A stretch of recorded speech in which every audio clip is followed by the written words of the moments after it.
Hello dear students, इस video में बच्चों हम इंटीजर्स के बारे में पढ़ेंगे। पिछली क्लास में भी आपने इंटीजर्स के बारे में पढ़ा है। माइनस के नंबर्स, ज़ीरो और फिर प्लस के नंबर्स जो होते हैं उन्हें हम इंटीजर्स बोलते हैं। इंटीजर्स का एडिशन सब्ट्रैक्शन हम पिछली क्लास में पढ़ चुके हैं। इस क्लास में हम इंटीजर्स का मल्टीप्लिकेशन और डिवीज़न के बारे में पढ़ेंगे। बच्चों, उससे पहले हम इंटीजर्स के बारे में कुछ बातें डिस्कस करते हैं जो हमें हमेशा याद रखनी चाहिए। तो every negative number along with zero और पॉजिटिव नंबर्स, उनको हम इंटीजर्स बोलते हैं। कोई भी इंटीजर पॉजिटिव भी हो सकता है और नेगेटिव भी हो सकता है। हर एक पॉजिटिव नंबर जो होता है वो नेगेटिव नंबर से बड़ा होता है और हम ग्रेटेस्ट पॉजिटिव नंबर या स्मॉलेस्ट नेगेटिव नंबर को नहीं फाइंड कर सकते।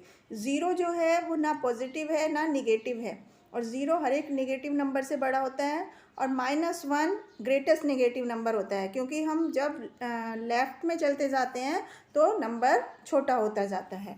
इसी तरह से एब्सोल्यूट वैल्यू जो होती है किसी इंटीजर्स की, वो उसकी न्यूमेरिकल वैल्यू होती है विदाउट साइन। तो उसको हम इस तरह से दो डंडों के बीच में रखते हैं, इसको हम एब्सोल्यूट वैल्यू बोलते हैं। तो अब हम इससे रिलेटेड कुछ क्वेश्चंस करते हैं। एक्सरसाइज 1.1 का फर्स्ट क्वेश्चन हम देखते हैं। Indicate the following by using integers. Loss by 5 goals. तो जब लॉस है तो वो नेगेटिव में जाएगा, तो मतलब वो नंबर माइनस में होगा, तो उसको हम -5 लिखेंगे। या जैसे अबव मतलब ज़ीरो से अबव मतलब प्लस इंटीजर, तो हमें उसमें +25 डिग्री सेल्सियस लेना होगा। इसी तरह से विड्रॉल मतलब माइनस, अबव सी मतलब प्लस। इस तरह से हमें इंटीजर्स को यूज़ करना होता है। इसके बाद हम सेकंड क्वेश्चन देखते हैं। सेकंड क्वेश्चंस में हमें in each of the following pairs which is greater, हमें बताना है कि कौन सा पेयर बड़ा है, कौन सा नंबर बड़ा है, ज़ीरो या -5। ज़ीरो हमेशा कोई भी नेगेटिव नंबर से बड़ा होता है, इसलिए यहाँ पर ज़ीरो बड़ा है। नेक्स्ट ऑप्शन में 3 जो है वो पॉजिटिव इंटीजर है, इसलिए 3 बड़ा है। हर एक नेगेटिव इंटीजर से पॉजिटिव इंटीजर बड़ा होता है। और नेगेटिव में लेफ़्ट साइड जैसे हम चलते जाएंगे नंबर छोटा होता जाएगा, जैसे कि -10 छोटा है -5 से। इसी तरह नेक्स्ट क्वेश्चन में भी हमें ग्रेटर देन और स्मॉलर देन के सिंबल लगाने हैं, जैसे -15 छोटा रहेगा +6 से। इसी तरह से नेक्स्ट क्वेश्चन में हमें छोटा और बड़ा नंबर फाइंड करके नंबर को डिसेंडिंग ऑर्डर में अरेंज करना है। डिसेंडिंग ऑर्डर मतलब होता है कि बड़े से छोटे नंबर में। तो यहाँ पर सबसे बड़ा नंबर, सबसे पॉजिटिव इंटीजर जो है वो 4 है, तो 4 सबसे बड़ा है। उसके बाद 3, उसके बाद 0, फिर -6, -7, -10। इस तरह से हम नंबर को उनके डिसेंडिंग ऑर्डर में अरेंज कर सकते हैं। इसके बाद हमें बच्चों नेक्स्ट एक्सरसाइज में इंटीजर्स का एडिशन करते हैं। यहाँ पर 625 को -626 में ऐड करना है। तो 625 और -620 प्लस, फिर हम ब्रैकेट लिखते हैं। तो इस तरह से हमें 625 -626, तो हमारा आंसर आएगा -1 फर्स्ट ऑप्शन का। इसी तरह से हमें इनको ऐड करना है, तो ज़ीरो किसी भी नंबर में ऐड करते हैं तो वही नंबर आंसर हो जाता है। इसी तरह से नेक्स्ट क्वेश्चन में हमें -41 प्लस -82 प्लस 72, तो हम पहले माइनस के इंटीजर्स को ऐड करेंगे, तो ये हो जाएगा माइनस का 123 और प्लस का हमारे पास है 72। अब हम इन दोनों को ऐड करेंगे, तो जो नंबर बड़ा है जैसे माइनस का, तो साइन माइनस का लगेगा और हम उसको डिफरेंस करेंगे तो -51। इस तरह से हमारा क्वेश्चन सॉल्व हो जाएगा। इसके बाद बच्चों हमें नेक्स्ट क्वेश्चन में एडिटिव इन्वर्स लिखने हैं इंटीजर्स के। तो एडिटिव इन्वर्स क्या होता है, जो नंबर दिया हुआ है उसके अपोजिट साइन का अगर हम सेम नंबर लिखते हैं तो वो उसका एडिटिव इन्वर्स हो जाता है, जिस नंबर को ऐड करने पर आंसर 0 आता है। जैसे +52 है, अगर हम इसमें -52 ऐड करेंगे तो हमारा आंसर 0 आएगा। तो -52 का एडिटिव इन्वर्स है। इसी तरह से नेक्स्ट क्वेश्चन में find the value of first, तो यहाँ पर एब्सोल्यूट वैल्यू निकालनी है, तो -5 और -8 कितना होता है, -13। लेकिन एब्सोल्यूट वैल्यू में हम क्या करते हैं, साइन को छोड़ देते हैं, तो इसकी एब्सोल्यूट वैल्यू 13 होगी। इसी तरह से नेक्स्ट क्वेश्चन में बच्चों हमें फिल इन द ब्लैंक्स लिखना है। -72 में हम क्या ऐड करेंगे कि हमारा आंसर -72 आएगा, हम 0 ऐड करेंगे। अगर हम किसी नंबर में 0 प्लस करते हैं तो हमारा आंसर वही रहता है। नेक्स्ट क्वेश्चन में 2 इंटीजर्स का सम -20 है, यदि उनमें से एक 65 है तो दूसरा निकालना है। तो हमारे सम में से हमें दूसरा इंटीजर माइनस करना है, तो हमारा आंसर हो जाएगा -85। हमारा आंसर हो जाएगा। तो -85 में से हम 60 माइनस करेंगे तो -20 हमारा आंसर आ जाएगा। इसी तरह से नेक्स्ट क्वेश्चन होगा। इसके बाद बच्चों हम नेक्स्ट एक्सरसाइज के क्वेश्चंस करते हैं। यहाँ पर हम इंटीजर्स का सब्ट्रैक्शन के बारे में कुछ क्वेश्चन सॉल्व करेंगे। जैसे 16 फ्रॉम -22, तो -22 में से हमें 16 माइनस करना है, तो हमें इन दोनों को ऐड करना होगा नंबर्स को, और साइन हमारा माइनस का लगेगा, तो हमारा आंसर -38 आ जाएगा। इसी तरह से नेक्स्ट क्वेश्चन में सम ऑफ 2 इंटीजर इज -17, और यदि उनमें से एक -21 है तो दूसरा निकालना है। तो बच्चों एक दूसरा नंबर निकालने के लिए हमें सम में से एक नंबर जो होता है उसको माइनस करना होता है। तो यहाँ पर हमें सम है -17 माइनस जो नंबर है वो है -21। तो इस तरह से हमारा नंबर -17 + 21 यानी कि +4 हमारा आंसर हो जाएगा। इसी तरह से नेक्स्ट क्वेश्चन में सब्ट्रैक्ट -3 फ्रॉम 11 एंड 11 फ्रॉम -3, तो हमारा आंसर इज़ -3 फ्रॉम 11, तो ये करेक्ट है, और दूसरा 11 फ्रॉम -3, तो ये भी करेक्ट है, तो ये आंसर यस हो जाएगा। इसी तरह से उस इंटीजर का नाम जो ना पॉजिटिव है ना निगेटिव है वो होता है 0। अब हमें नेक्स्ट क्वेश्चन में 24 from the sum of -18 and 26, तो 26 में अगर हम -18 प्लस करेंगे तो 8 हमारा आंसर आएगा, और हमें 24 में से 8 - 24 अगर हम करेंगे तो जो डिफरेंस है वो माइनस में आएगा। माइनस का हमारे पास 9, 10, 11, 12, 13, 14, 15, 16, 17, 18, 19, 20, 21, 22, 23, 24, तो -16 हमारा आंसर आ जाएगा। इसी तरह से बच्चों नेक्स्ट क्वेश्चन में हम स्टेटमेंट दिए हुए हैं, उसमें हमें लिखना है कि वो ट्रू है या फॉल्स है।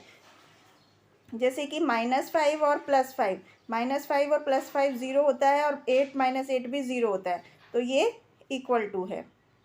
इसी तरह से नेक्स्ट ऑप्शन में हमें -100 और ये +100, तो -100 जो होता है वो स्मॉलर रहेगा +100 से। इसी तरह बाकी के ऑप्शंस भी हम करेंगे। इसके बाद बच्चों नेक्स्ट क्वेश्चन में हमें इसको इक्वल बनाना है, तो -9 में हम क्या ऐड करेंगे कि -14 हो जाए, हम उसमें -5 ऐड करेंगे। इसी तरह से to subtract 4 from an integer we can add dash to it. किसी भी इंटीजर में से 4 माइनस करने के लिए हमें उसमें क्या ऐड करना पड़ेगा, +4 ऐड करना पड़ेगा। तो इस तरह से बच्चों हम इन क्वेश्चंस में सब्ट्रैक्शन करते हैं। इसके बाद हम इंटीजर्स का मल्टीप्लिकेशन सीखते हैं कि मल्टीप्लिकेशन में क्या होता है कि जब हम एक ही नंबर को बार बार ऐड करना होता है तो हम उसको जितनी बार ऐड करते हैं उस नंबर से मल्टीप्लाई कर देते हैं, तो हमारा मल्टीप्लिकेशन मिल जाता है।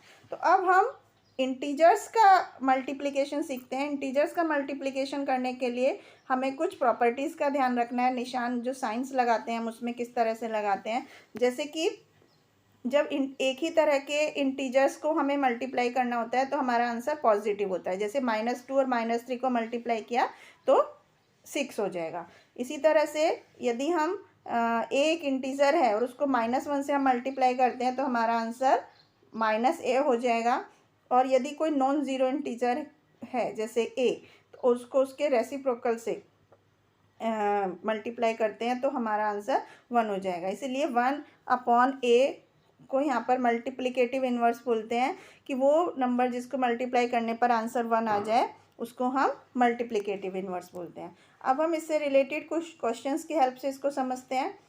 बच्चों यहाँ पर फर्स्ट क्वेश्चन में हमें सिंपली मल्टीप्लिकेशन करके इनकी इन एडिशंस की वैल्यू बतानी है। तो यहाँ पर -7 को 4 टाइम्स ऐड किया है, तो -7 × 4, -7 × 4 अगर हम करेंगे तो आंसर हो जाएगा -28।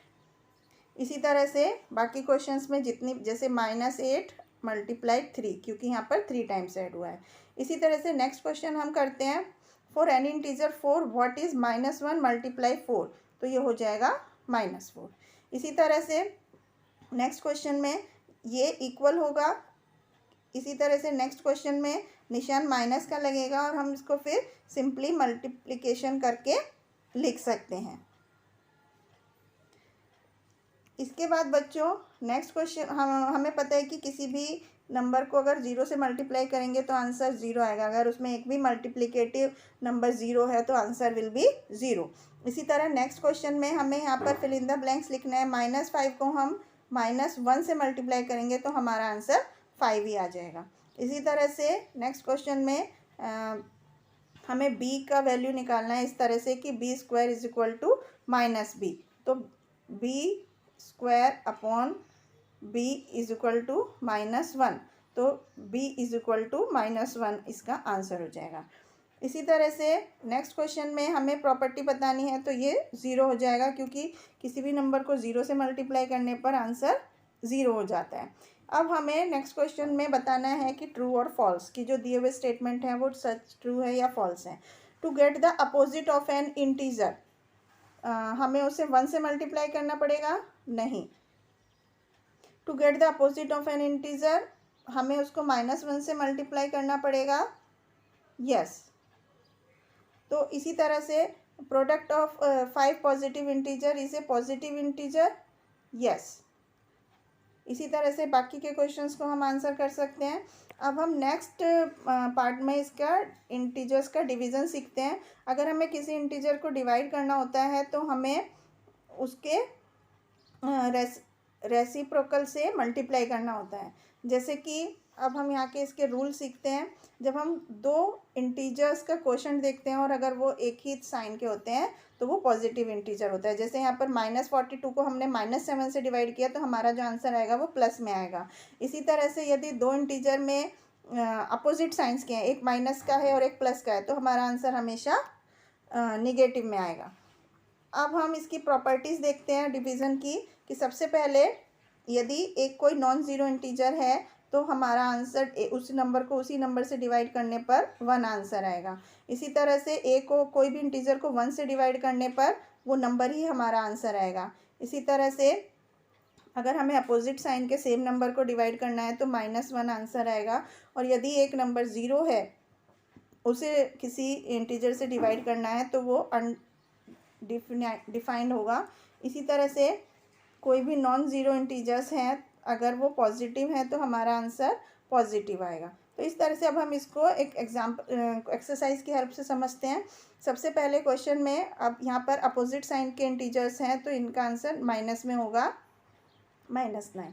इसी तरह से नेक्स्ट क्वेश्चन में हमारा आंसर यहाँ पर हमें ABC की वैल्यू पुट करके इस आंसर को वेरीफाई करना है। जैसे A की जगह पर फर्स्ट क्वेश्चन में हम 10 रखेंगे, 10 डिवाइड बाई B + C, यानी -6 + 4 तो -2 हो जाएगा।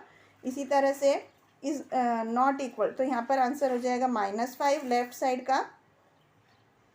राइट साइड का हो जाएगा A डिवाइड बाई B, तो 10 डिवाइड बाई -6 तो आंसर माइनस में आएगा और पॉइंट में आएगा। इस तरह से ये नॉट इक्वल होगा।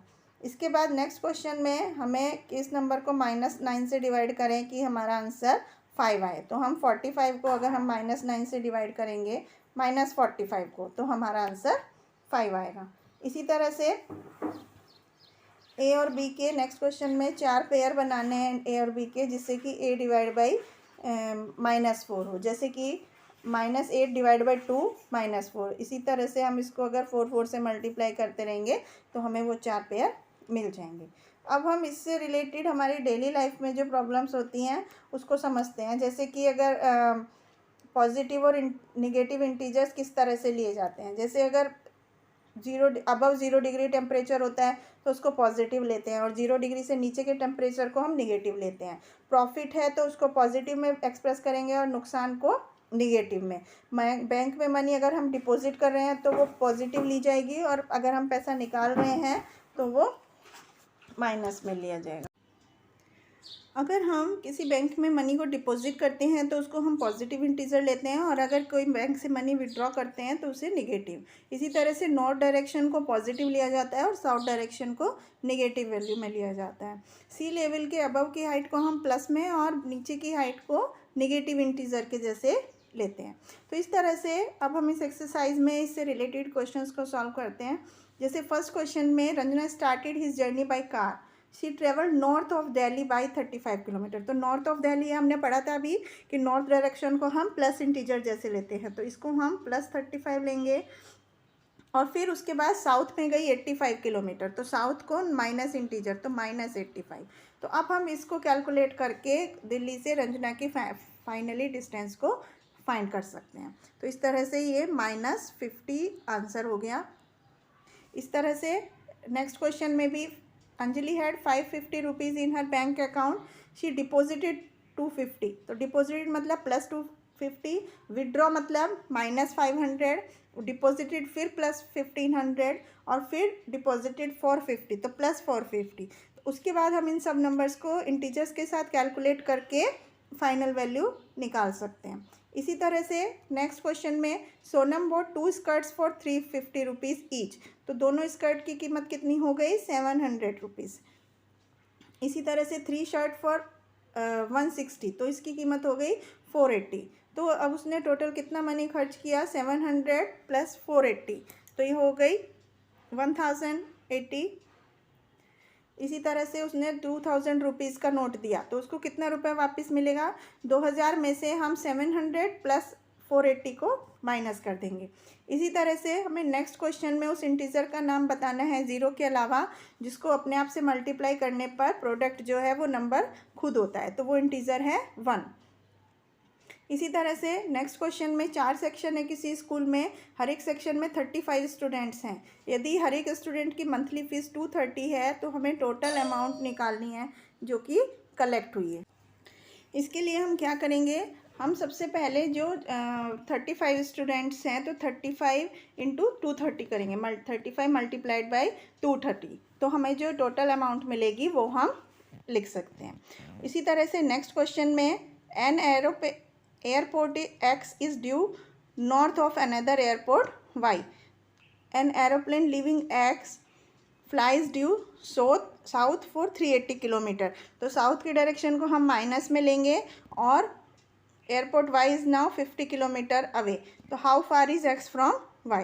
तो इस तरह से नॉर्थ की डायरेक्शन को हम प्लस में और साउथ की डायरेक्शन को माइनस में लेकर इनको कैलकुलेट कर सकते हैं। इसी तरह से नेक्स्ट क्वेश्चन में 21 डिग्री सेल्सियस और टेम्परेचर में नॉर्मल टेम्परेचर की तुलना में चेंज आता जा रहा है। जैसे सुबह के समय 5 बजे -5 था, फिर 10 बजे +5 हुआ, 12 बजे +7, तो डिग्री टेम्परेचर बढ़ता जा रहा है। तो find the actual temperature at 5 AM।